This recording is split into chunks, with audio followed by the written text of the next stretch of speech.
Имаш ли някакви по-любими моменти с Ювентус? Някакви моменти, които си ти останали така в паметта? Може би от началото, още като фен, или сега към края? Към края по-скоро май не, обаче... Ами към края то малко по-тъжни моменти са сега с тази форма и всичките проблеми, но разбира се, че когато стана скандала с уредените мачове и с пращането на отбора в серия Б, много бъзици съм отнесъл. Тогава се сещам, нали, едно малко дете, то не много малко, да вече не бях толкова малък, но много базици имаше относно Юве. Даже сме ме питали, смени си отбора, махни го този отбор, махни Ювентус, избери си някой друг. Как да си избереш някой друг отбор? Като го харесваш този, като толкова време ти е любими и го усещаш много близък до себе си, не можеш да си смениш отбора. Това не е си смениш дрехата, не си смениш блузката.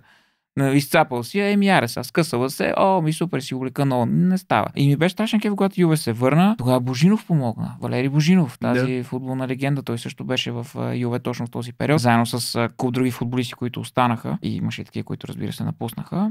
Това по друга причина, къде е финансова, къде не им се играше в серия Б. Така че това е един от моментите, които веднага ми изникат в съзнанието, базиците.